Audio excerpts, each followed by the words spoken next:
I was born here in Memphis, Tennessee. When the curfew came on, it was a lot of incidents happening to people who were just standing around.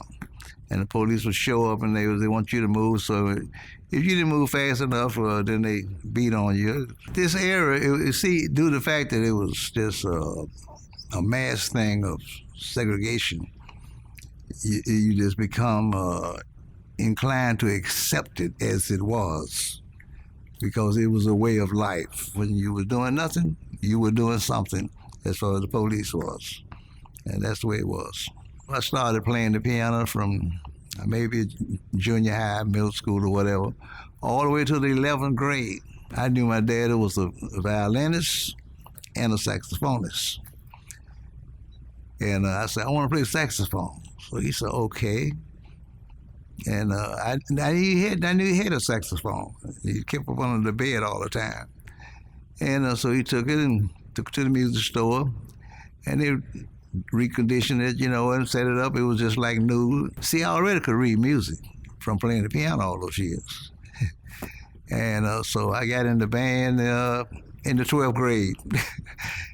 And when the people came from these different colleges to possibly give you a scholarship or a part scholarship, I passed auditions for that. I got the scholarships, and went on to college. I didn't go to college to be a musician. I wanted to be a dentist. That didn't work. The chemistry teacher said, you're flunking out here. I said, I know. He said, but you're flunking out because you can't stay awake, He said, I've heard you play. You play very well. Maybe you need to change your major. I changed my major and went into music. Everybody that made the band would have a 4-year free scholarships. Free. Because, see, the one I had from high school was part scholarship. Due to the fact that the band was so well known, the jazz band, all the money that the school was making for us paid our tuitions and everything. When I was drafted, went to the Army, and after basic training, they sent me to Fort Benning, which is outside of Columbus, Georgia. I went to a concert. BB came to town. I went to the concert. And he saw me. He said, Floyd, where you come from? Where you been? I said, well, I'm in the Army. What? I said, yeah. He said, I know you disappeared, I said, yeah. So he said, you want to be in my new band? And so I said, yeah. I got out the Army in November and came back to Memphis, and we traveled all over the United States. Quite often we had to stay in people's homes because there was no hotel except colored people with our name at that time, colored people. And sometimes in some cities there were colored hotels. And we had problems like that every now and then, but it wasn't major because we could put up with that. I was with BB for maybe about a year, and then I went back to college. I stayed there 2 years. And then I left and went back out on the road, traveling.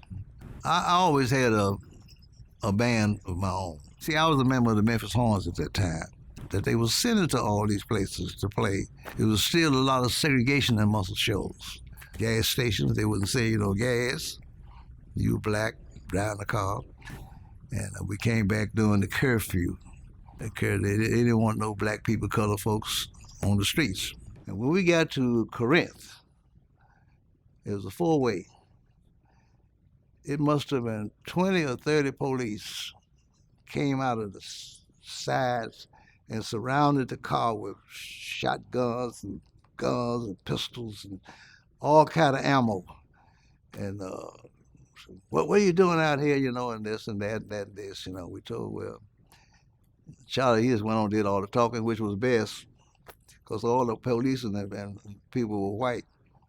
And so he said, we're coming from a recording session. Well, you're still not supposed to be out here. But anyway, when they want to know what the bag was, because my horn was in a bag in the back seat.